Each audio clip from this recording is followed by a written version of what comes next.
I was probably too naive to think that buying a house meant privacy. HOA President Sharon Caldwell proved me wrong by breaking into my home 3 times. No knocking, no permission, just unlocking the door and walking in like she owned the place. Bylaw 7C allows me to, she said with a face so calm it was terrifying. But she didn't know the 4th time would be different, that I'd prepared a special gift, 2 liters of industrial green paint that would turn her into living evidence of her own crime. Let me tell you the story of how I took back my house without throwing a single punch. Comment below where you're watching from, so I know how many people are going through the same thing. My name is Nathan Clarke, 42 years old, software engineer working remotely. 8 months ago, I bought this suburban house in Meadowbrook Springs, believing it would be a place where I could work in peace, drink coffee on the porch every morning, and not worry about someone knocking on my door at 2 in the morning, complaining about the garage door color. I was wrong, because I didn't account for one single factor that could turn a suburban dream into a nightmare: the homeowners association, or as people call it, the HOA. Sharon Caldwell is the president of Meadowbrook Springs HOA, 54 years old, works as a part-time real estate agent, but serves as the HOA president full-time. She has a habit of patrolling the neighborhood every Tuesday and Friday afternoon, carrying a professional Canon camera and a notebook so thick I suspect she records the color of every fallen leaf on the sidewalk. In my first month after moving in, she sent me 7 emails. The first email was about my garage door being half an inch higher than regulation. The second email was about my lawn being half an inch taller than regulation. The third email about my mailbox tilting 2 degrees to the left. I didn't reply to any of them. Not because I'm rude, but because I didn't know what to say when someone seriously measures mailbox angles with a protractor. But month 4 is when things started to escalate. At an HOA meeting I attended because the law required it, Sharon proposed amending bylaw 7C to allow board members access to any property if they suspected violations affecting community value. I objected, saying this violated basic privacy rights. Sharon looked at me with a smile I can only describe as contempt packaged in fake politeness. She said, "Mr. Clarke, when you bought your house here, you signed the HOA agreement. You agreed to comply with all current and future regulations. If you don't like it, you can sell your house." The vote happened. 5 people on the board. 4 votes in favor. 1 vote against from an 82-year-old lady named Mrs. Patterson, who later whispered to me that she only voted against because she didn't like Sharon's voice. 3 days after that meeting, I went on a 3-day business trip. When I came back, I knew immediately something was wrong. The front door was still locked, but there were small scratches around the keyhole, like someone had unlocked it with a key that didn't quite fit. My chest tightened. That familiar knot of anger mixed with helplessness that I'd been swallowing for months suddenly felt heavier. I walked into the house. Everything looked in place, but in the garage, a few things had been moved. My toolbox, that red Stanley box weighing 30 pounds, had been in the left corner, but was now in the right corner. The can of green exterior paint I'd bought last week to repaint the back door was gone. The security camera inside the house, the cheap Wise Cam I bought online, had been powered off. Not turned off by the button, but disconnected from the circuit breaker. I stood there staring at the empty shelf where the paint can used to be, and I felt something shift inside me. This wasn't paranoia. This was real. Someone had been in my home, touching my things, and they wanted me to know it. I called the police. 2 officers arrived after 30 minutes. They checked the door, checked the windows. No signs of forced entry. "Could be someone you know," one officer said. "Do they have a key to your house?" I said no, but as soon as I said it, I remembered the green spare key I kept in the safe box in the garage. I ran out to check. The box was still locked, but when I opened it, the green key was gone. Only the main key and the back door key remained. The officers filed a report, but there wasn't much they could do. No evidence of the thief's identity. No property value lost is large enough to prioritize investigation. "You should change your locks," they advised, and install more cameras. After they left, I stood in the garage, looking at the space where the can of green paint used to be. I looked down at the concrete floor. There, near the workbench leg, was a shoe print, small, women's shoe size, sneaker tread. I took a photo with my phone. That evening, I called Sharon. She picked up after the 5th ring. "Mr. Clarke," she said, her voice sweet to the point of fake. "What's the matter?" I asked direct. "Did you enter my house in the past 3 days?" There was a silence. Then Sharon laughed. "Why would I do that?" "Bylaw 7C, I said. "You just amended it." "Mr. Clarke," she said, her voice shifting to hard, "I don't need to enter your house to know what you're violating. But if you're accusing me of trespassing, do you have evidence?" I didn't answer. "I thought so," she said. "By the way, your garage looks pretty messy from the street. Bylaw 9A requires no clutter visible from the public space. You have 7 days to fix it. Sleep well." She hung up. I sat in the darkness of the living room, looking out the window. The streetlight illuminated the empty sidewalk. I didn't know if it was Sharon or not. But I knew one thing. Someone had entered my house. Someone had a key, and they would come back. I didn't change the locks.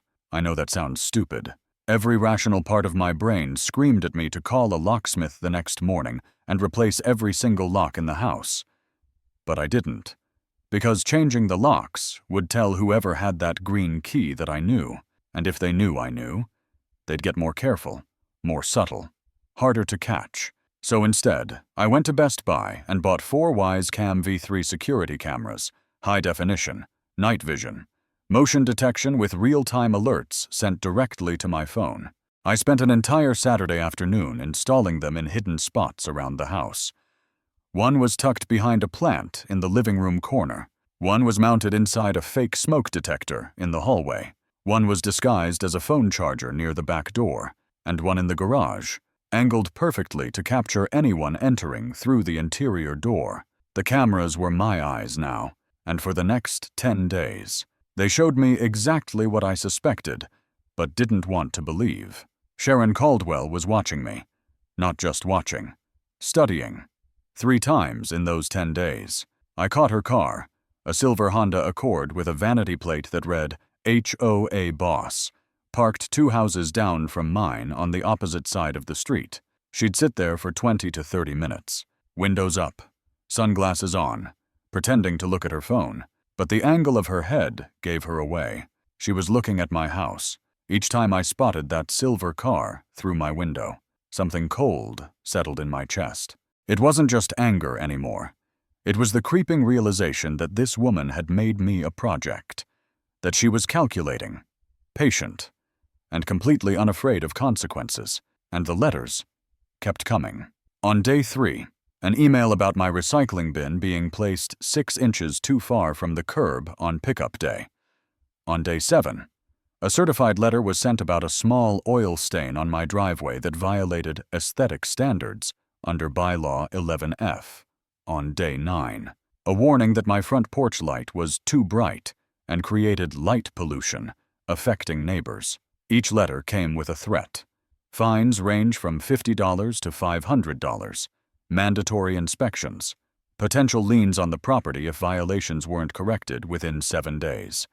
I ignored all of them, not because I didn't care, but because I was waiting, watching. And on day 11, my patience paid off.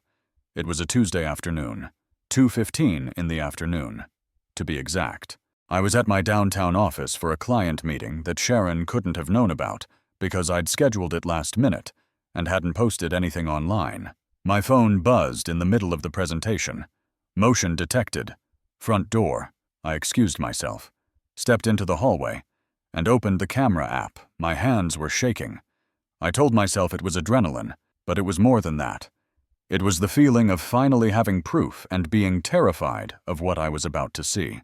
The front door was opening, slowly, from the outside, and there she was. A woman in a gray hoodie, black yoga pants, white sneakers, and a surgical mask covering her face. She stepped inside like she owned the place. No hesitation, no looking around nervously. Just calm, Deliberate movement. She walked straight to the garage door, opened it, and disappeared inside. I switched to the garage camera, watched her move to the storage cabinet on the far wall. She opened it, started pulling things out, looking at them, deciding what to take. She grabbed a cordless drill, a box of screws, and another can of paint. 47 seconds, that's how long she was inside. She tucked everything under her arm, walked back through the house, and left through the front door, like she was finishing a grocery run.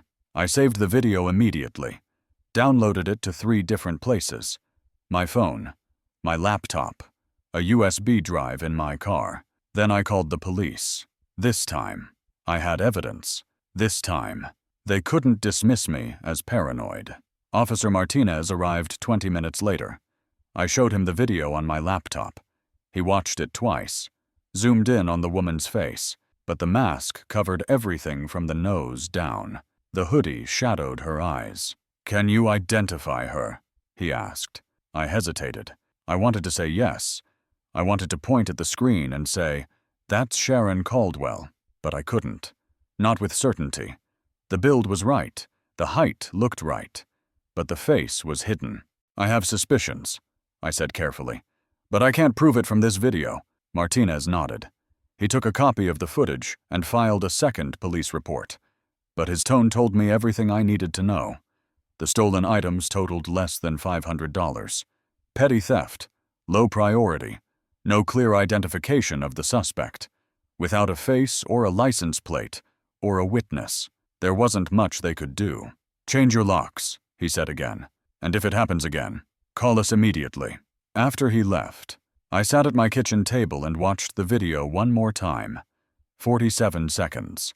I paused it at the moment she reached for the drill. Her hand was bare, no gloves. I could see a ring on her left index finger. Gold band. Thin. Simple.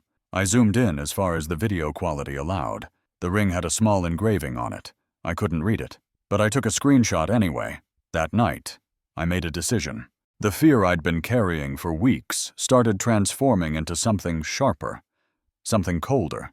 I wasn't going to change the locks. I wasn't going to call the police again. I wasn't going to send Sharon another email or confront her at another HOA meeting, because none of that would stop her. She had power. She had the board. She had 6 years of unopposed control over this neighborhood and a belief that she could do whatever she wanted without consequences. So I needed to change the game. I needed to give her a reason to reveal herself. Not to me, not to the police, but to everyone. I opened my laptop and started researching.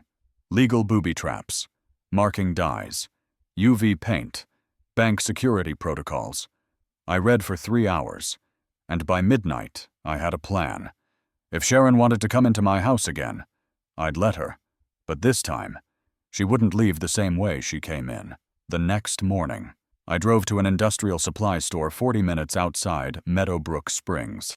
I needed to buy what I was planning without anyone local recognizing me. The store was called Industrial Solutions. Gray concrete building. No windows. The kind of place that sells equipment to factories and security companies. I walked in and told the clerk I needed UV marking paint, the kind that banks use in dye packs. He didn't ask questions, just pointed me to aisle 7. I bought 2 one-gallon containers of fluorescent green UV paint. The label said it was designed for asset tracking and theft prevention, visible under normal light, glowing under black light, and according to the safety sheet, nearly impossible to wash off for 7 to 10 days without industrial solvents. On the drive home, my hands gripped the steering wheel tighter than they needed to. This felt real now, not just an angry fantasy I'd been playing with in my head. I was actually going to do this. Set a trap in my own house, for a woman who might be the HOA president but was definitely a thief. The line between self-defense and something darker felt thinner than I wanted to admit. I spent the entire weekend building the mechanism. The concept was simple: a 2-liter bag of paint suspended above the front door, held in place by a fishing line trigger connected to the door hinge.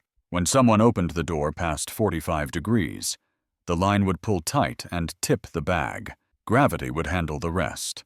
I tested it a dozen times with water first, adjusting the angle and tension until the release was consistent.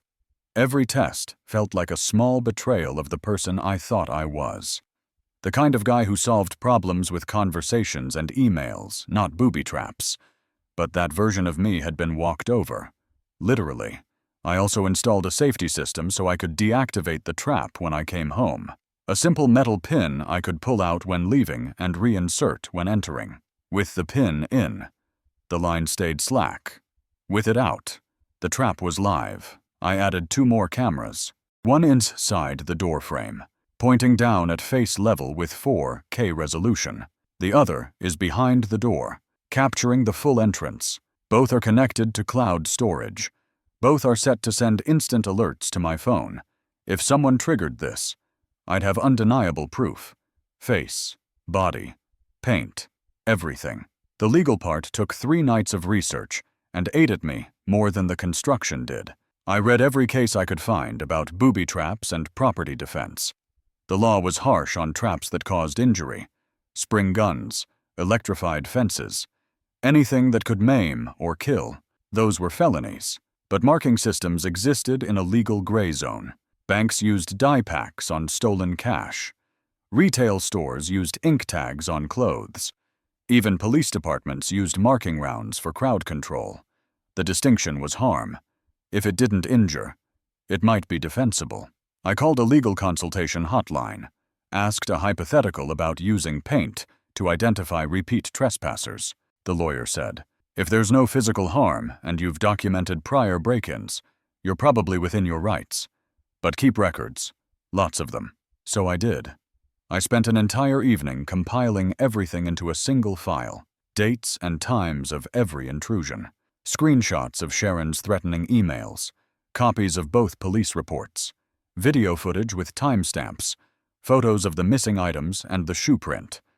I labeled it HOA dispute evidence and backed it up in 3 places. By the time I finished, it was past midnight and I felt hollowed out.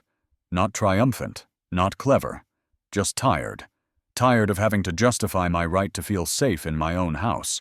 Tired of building legal arguments for why I shouldn't have to tolerate being robbed. But the hardest part wasn't the mechanics or the law. It was sitting with what I was doing.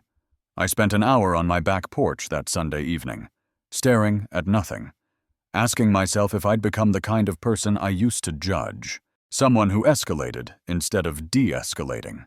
Someone who set traps instead of walking away. And the answer I kept coming back to was uncomfortable. Yes, I had become that person, but not because I wanted to. Because I'd been pushed there. Sharon had taken my boundaries as suggestions, my complaints as weaknesses, and every time I'd tried to handle this the right way, she'd responded by taking more. So this wasn't revenge. Not really. It was a line drawn in fluorescent green, a way of saying if you cross into my space again, you won't leave unmarked, you won't leave invisible, and everyone will know what you did. By Sunday night, the trap was ready. I filled the 2-liter bag with the green UV paint, secured it above the front door with reinforced wire and duct tape, connected the fishing line, and tested the valve release one last time. Then I set up the bait. A small cardboard box in the garage labeled "Free Stuff, Community Donation," with a handwritten note that said, "Take what you need." Inside, I put an old flashlight, a cheap tape measure, and a wrench I'd bought at a thrift store for $3. If Sharon came back, she'd see that box, and I knew her well enough by now to know she wouldn't be able to resist. I pulled the safety pin. The trap was live, and now, all I had to do was wait. It happened on a Friday, 2:30 in the afternoon. I was in a conference room downtown, sitting through a client presentation about cloud migration strategies that I honestly wasn't paying attention to. My phone was face down on the table in front of me, set to vibrate. When it buzzed 3 times in rapid succession, my heart dropped. Motion detected. I excused myself, told the client I needed to take an urgent call, and walked quickly into the hallway. My hands were shaking as I opened the camera app. The front door was open, wide open. And, standing in the doorway, frozen in place, was a figure I recognized instantly, even though she was covered head to toe in bright green paint. Sharon Caldwell. No hoodie this time. No mask.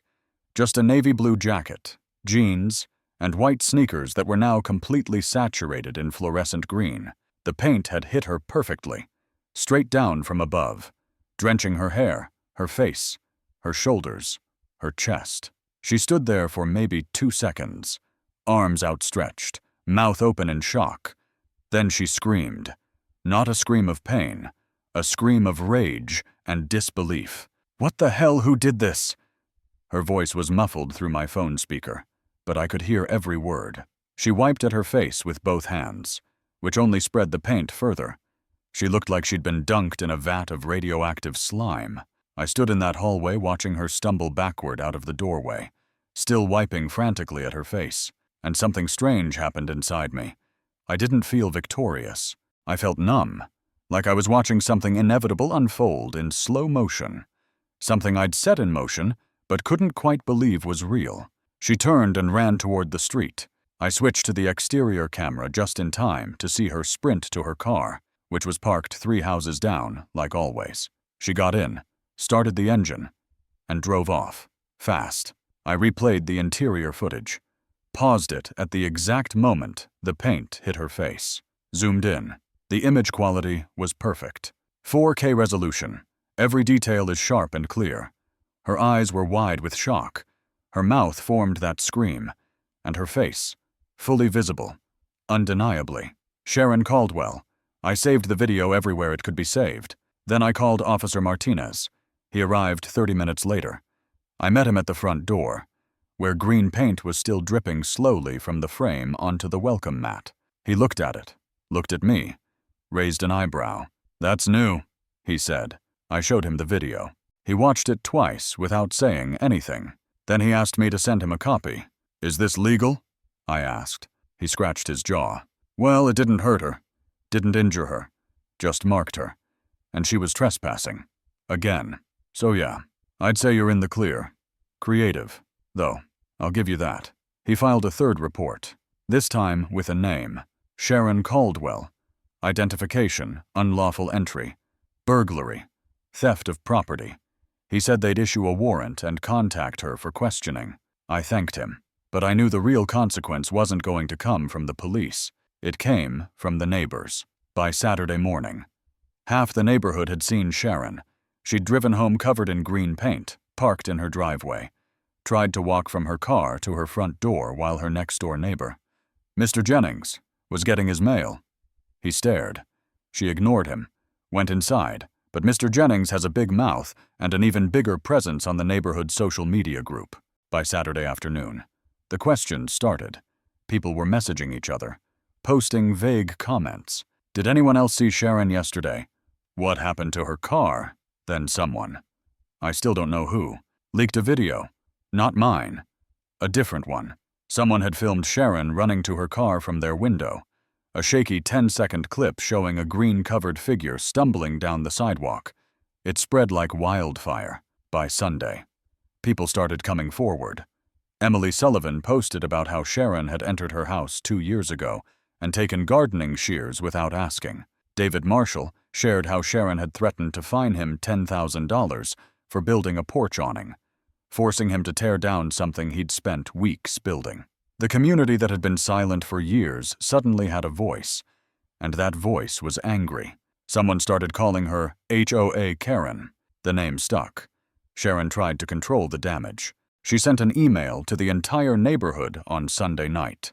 Subject line, "Clarification regarding recent incident." In it, she claimed she'd been conducting a routine compliance inspection authorized by bylaw 7C, that she'd entered my property with proper authority and had been assaulted by a dangerous and illegal booby trap. She demanded that I be fined, removed from the neighborhood, and potentially prosecuted for reckless endangerment. She CC'd her lawyer, but it didn't work, because by Monday morning, I'd received something else. An email from the HOA board, not from Sharon, from the other 4 members. Subject line, "Emergency board meeting, Tuesday, 7 p.m. The message was short. In light of recent events and community concerns, the board will convene an emergency meeting to discuss leadership and conduct violations. All residents are invited to attend. I read it 3 times. Then I looked at the video one more time. Sharon's face, frozen in shock, covered in green. I didn't feel triumphant. I didn't feel like I'd won. I felt something colder, something more like the satisfaction of watching a long overdue bill finally come due. The paint was still on her. I knew that. It had been 3 days. The UV formula wouldn't wash out for at least another week. And every time someone saw her, they'd know. They'd remember. And they'd ask questions she couldn't answer without admitting what she'd done. The trap had worked. But this wasn't over. It was just beginning. The emergency meeting was scheduled for Tuesday at 7 p.m., but Sharon didn't wait until Tuesday to strike back. Monday night, at 11:15 p.m., I was sitting at my kitchen table reviewing notes for the meeting when every light in my house went out at once. The hum of the refrigerator died. The glow from my laptop screen became the only light left, and I sat there in the sudden darkness feeling my pulse spike. This wasn't a neighborhood outage. I could see through the window that every house except mine was still lit. This was targeted. I went outside to check the electrical panel on the side of the house. The metal box was located near the back corner, partially hidden by a hedge. When I got there, the padlock I'd installed was gone, and the door was hanging open. Inside, every circuit breaker had been flipped to the off position. Someone had manually shut down my entire electrical system. I flipped them back on one by one, and as the lights came back on and the house hummed to life, I realized the real problem. Whoever did this knew about my cameras, knew that cutting the power would create a blind spot, a window of time where nothing was being recorded. I checked the footage anyway. The cameras had battery backup, but they only captured about 30 seconds before switching to low power mode. 16 minutes of darkness between the last clear image and the next recording after I'd restored power. 16 minutes where someone could have done anything. I walked around the property with my flashlight, checking for damage. Nothing obvious. But the violation felt deeper than missing property. It felt like she'd reached into my house and squeezed. The message was clear. Sharon knew where I was vulnerable, and she was willing to escalate. Tuesday morning, I received another email. This one wasn't from Sharon personally, but from HOA Compliance Division, which was just Sharon using official letterhead. Subject line, Mandatory Property Inspection, Wednesday, 9 a.m.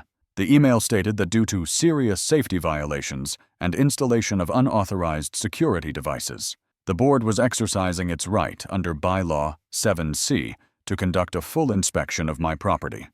Interior and exterior, building codes, unauthorized modifications, dangerous mechanisms. The email ended with a legal disclaimer that refusal would result in immediate fines and potential legal action. I read it twice and felt the exhaustion settling into my bones. She was using every tool the HOA gave her to bury me, and I was running out of ways to fight back within the system.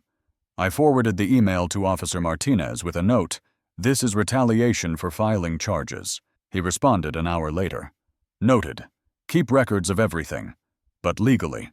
If the HOA bylaws allow inspections and you signed the agreement, they can enforce it. Document everything they do during the inspection. Film it if you can. I felt the walls closing in. Sharon had the power of the HOA behind her. She had bylaws. She had a lawyer. And I was just one guy with a paint trap and a pile of receipts. I spent Tuesday afternoon reinforcing everything I could. Battery backup for the cameras, a hardened steel padlock on the electrical panel, and motion-activated perimeter lights. But even as I worked, I felt the futility of it. Every defense I built, she'd find a way around. This wasn't just about protecting my house anymore. It was about survival, and I was losing. That night, I barely slept. I kept checking the camera feeds on my phone, watching for movement, waiting for the next attack. My eyes burned. My hands felt shaky from too much coffee and too little rest. At 3 a.m., I was still awake when I received an anonymous email. No subject line, no sender name, just a message. Sharon isn't clean. Check the HOA financial records from 2022 to 2023. Look at landscaping expenses. A concerned neighbor. I stared at the screen for a long time. Someone else knew something. Someone inside the neighborhood was reaching out. And for the first time in days, I felt something other than dread. I felt a thread of purpose. I opened my laptop and started searching. HOA financial records were supposed to be public, available to any member upon request. But when I'd asked Sharon for them months ago, she'd delayed and never delivered. According to state law, HOAs were required to make financial statements available within 7 business days of a formal written request. I drafted an email citing the exact statute and sent it at 3:20 a.m. Then I kept digging. I searched online for any public records related to Meadowbrook Springs HOA, tax filings, business registrations, contractor licenses, and that's when I found something interesting. A business called Meadowbrook Contractors LLC was registered in 2022. The registered agent was listed as S. Caldwell. The address was a P.O. box. No physical location, no website, no phone number, just a shell. I cross-referenced that name with the anonymous tip. Landscaping expenses. I didn't have the HOA financial records yet, but I had enough to start asking questions. Who were the regular contractors the HOA used? What were the typical costs? How much had been spent in previous years versus 2022 and 2023? If Sharon was funneling HOA money into her own pocket through a fake contractor company, that wasn't just unethical. It was embezzlement, it was fraud, and it was exactly the kind of leverage I needed, not to hurt her, but to stop her, to make it impossible for her to keep using the HOA as a weapon. By the time the sun came up, I had a plan. The exhaustion was still there, pulling at my eyelids and slowing my thoughts, but underneath it was something sharper, clarity. I wasn't going to fight Sharon at the emergency meeting with just my video and my complaints. I was going to bring evidence, financial evidence, the kind that couldn't be dismissed as a personal dispute, the kind that turned this from Nathan versus Sharon into the community versus corruption. I didn't know yet if I had enough, but I knew where to look, and I knew I had less than 24 hours to find it. Sharon sent the HOA financial records at 9 a.m. Wednesday morning, exactly 7 days after my formal request, and I knew immediately she'd only done it to cover herself legally. 214 pages, PDF format, scanned images of spreadsheets and receipts that looked like they'd been photocopied 3 times to make them harder to read. But I'm a software engineer. I deal with data for a living. I downloaded the file, ran it through OCR software to convert the images to text, then wrote a Python script to extract every transaction, categorize it by vendor, and flag anomalies like duplicate payments, unusually high amounts, or vendors with no prior history.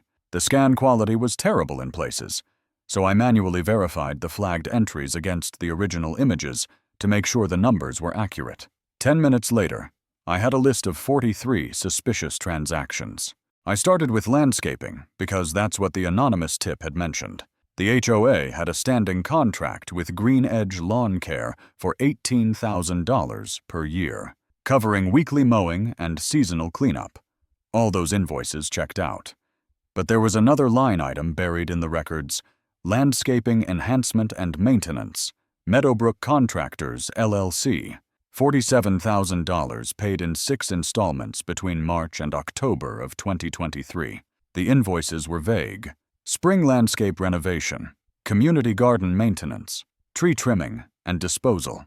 No itemized lists, no photos, no work orders, just Sharon's signature approving payment. When I cross-referenced the business registration, Meadowbrook Contractors LLC was registered in 2022 with S. Caldwell listed as the registered agent and a P.O. box as the address. No physical location, no website, no employees. A shell company. And when I pulled up satellite images comparing the neighborhood from March to October of 2023, I found exactly 0 visible changes. No new trees, no renovated gardens, nothing. $47,000 in landscaping work that never happened. I needed corroboration, I called Emily Sullivan first because she'd already spoken out about Sharon. She answered on the third ring. "Nathan, hi. I saw the video. That was brilliant." I thanked her and asked if she remembered any major landscaping work in 2023. She thought for a moment. "No. I mean, the regular lawn service comes every week. But nothing big. Why?" I explained what I'd found. The invoices. The shell company. The missing work. She was quiet for a few seconds. Then she said, "You know, I thought it was weird last summer. Sharon kept talking about all these improvements we were paying for, but I never saw anything. I just figured I wasn't paying attention." David Marshall said the same thing when I called him. No major landscaping work. He remembered asking Sharon about it at a board meeting in August, and she'd told him the work was ongoing and mostly focused on infrastructure you can't see, like drainage and irrigation. He'd accepted that answer because he didn't know enough to challenge it. But now, hearing what I'd found, he said, "That's fraud. That's actual fraud. You need to bring this to the meeting tonight." Several other neighbors I reached out to later confirmed similar observations. Nobody had seen the work Sharon had paid herself $50,000 to do. I had 4 hours until the meeting. I spent them building a presentation, a timeline showing the board's approval of a $50,000 landestomsing budget in March, followed by 6 payments totaling $47,000 to Meadowbrook Contractors LLC between April and October. Business registration documents showing Sharon as the registered agent. Satellite images show 0 visible changes to any common area. Testimonials from Emily and David. And a summary slide that read, "Estimated embezzlement $47,000. Potential additional violations in other budget categories pending further investigation." I saved it to 3 devices, printed 20 copies of the full packet, and checked the time. 6:30 p.m. I sat at my kitchen table, staring at the stack of printed documents. My hands were shaking slightly, not from fear, from exhaustion and adrenaline mixed in a way that made my stomach feel hollow and my thoughts feel both sharp and scattered at the same time. This wasn't just about the break-ins anymore. This wasn't just about my stolen paint cans and my violated privacy. This was about Sharon using her position to steal from every single person in this neighborhood. And I was about to put it all on display in front of 60 people. Part of me wondered if I was going too far. If I should just focus on the trespassing charges and let someone else deal with the financial stuff. But then I remembered the power outage, the threatening emails, the constant harassment. Sharon had made this personal.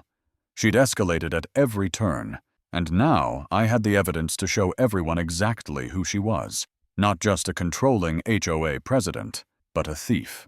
I gathered my materials, loaded them into my laptop bag, checked that the projector cable was in the side pocket, checked that my phone was fully charged in case I needed to pull up the paint trap video again. Then I stood up, took a breath, and headed for the community center. My legs felt heavier than they should have.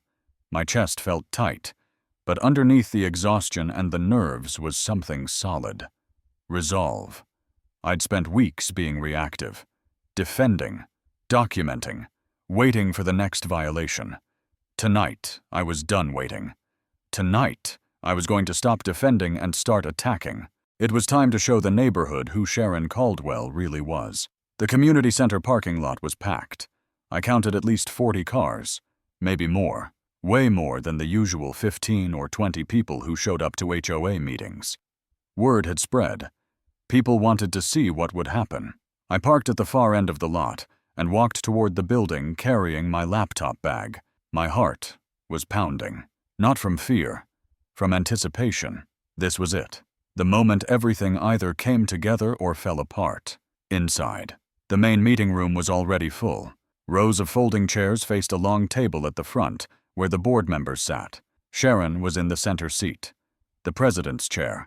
She was wearing a turtleneck, dark green, long sleeves. Her hair was pulled back tight in a bun. I could still see traces of the paint, faint green streaks near her hairline that she'd tried to cover with makeup. Her eyes locked onto me the moment I walked in, cold, hard, furious. I didn't look away. I walked down the center aisle and took a seat in the third row, right in the middle, where everyone could see me.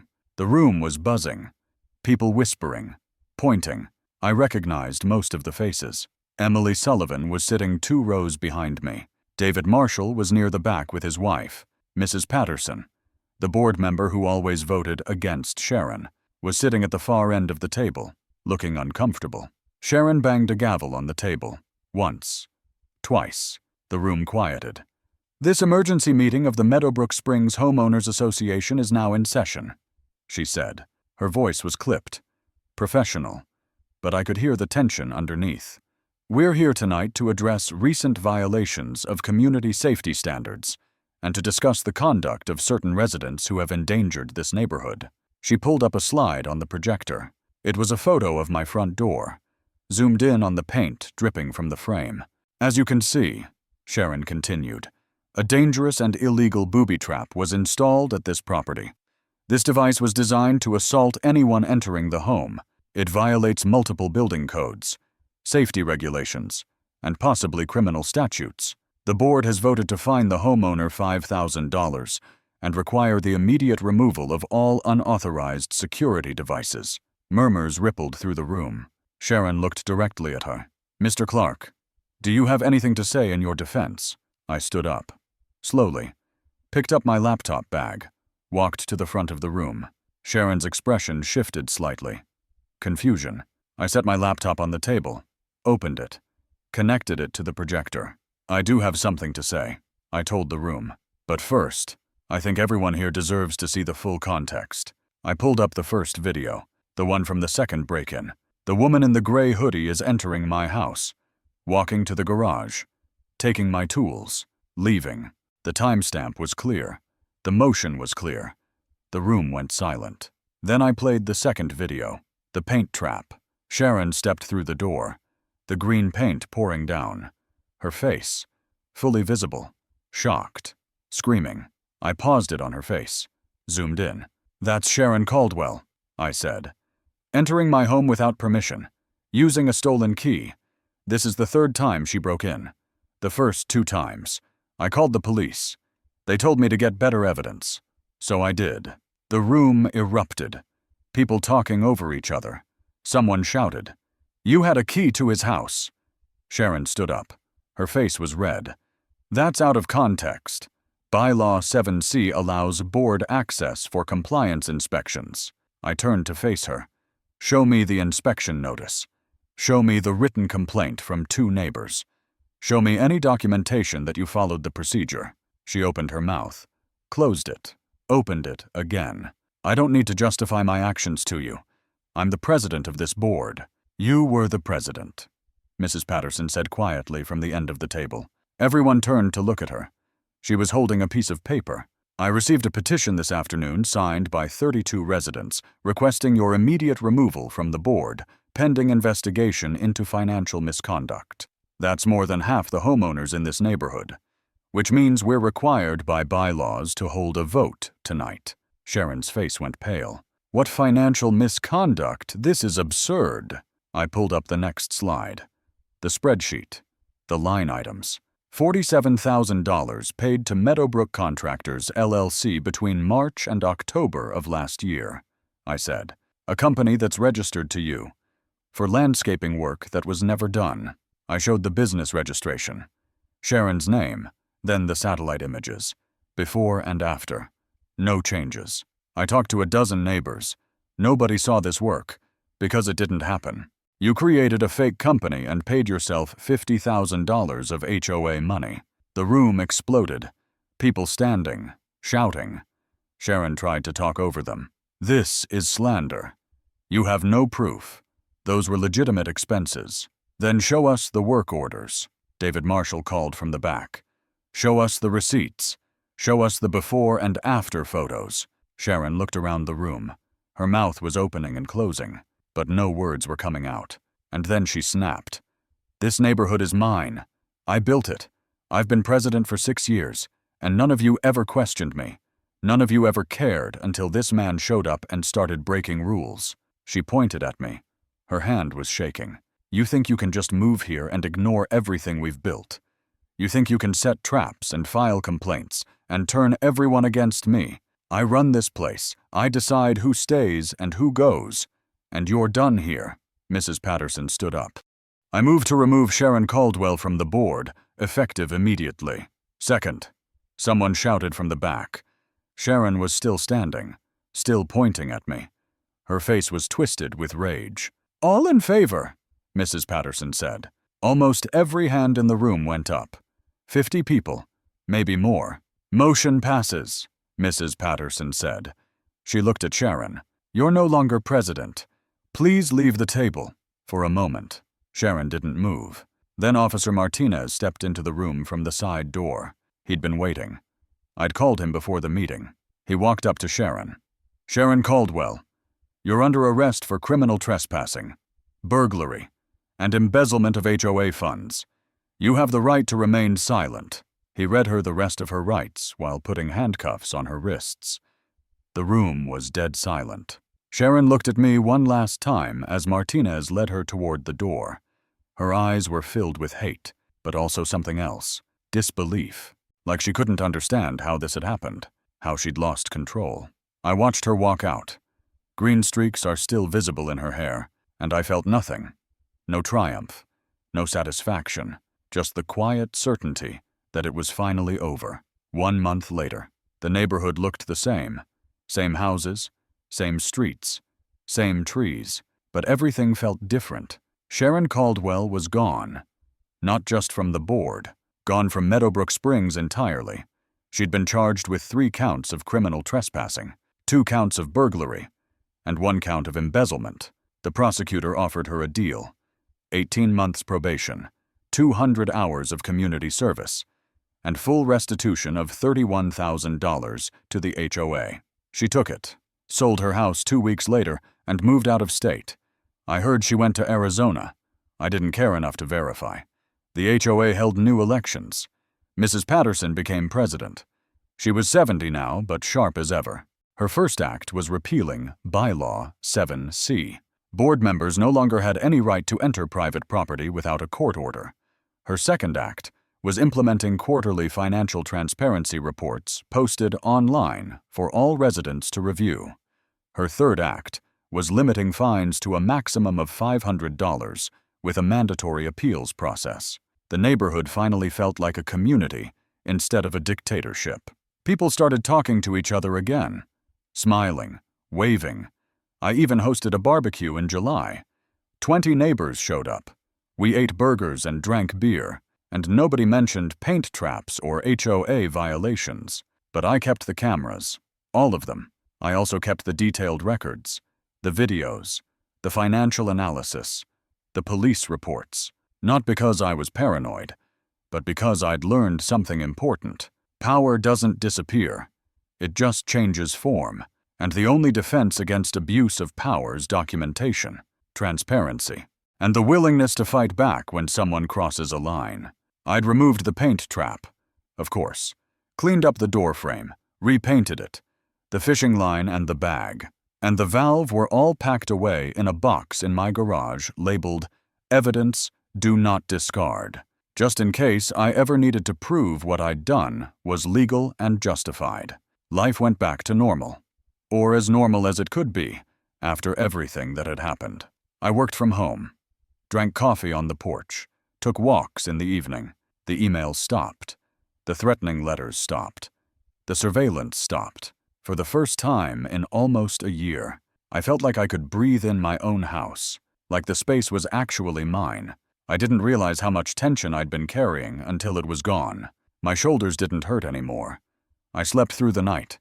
I stopped checking my phone every 10 minutes for motion alerts. Then, on a Tuesday evening in late August, I found the envelope. It was in my mailbox. No stamp, no return address, just my name written in neat handwriting on the front. I opened it, standing on the sidewalk. Inside was a single item, a key, green, the same shade of green as the spare key that had gone missing from my garage almost a year ago. And underneath it, a note, handwritten on plain white paper. "You won this round, but power doesn't disappear. It just changes hands. A friend." I stood there staring at the key for a long time. My first instinct was anger. Someone was messing with me, trying to scare me, trying to remind me that even though Sharon was gone, the fight wasn't over. But then I looked closer at the note.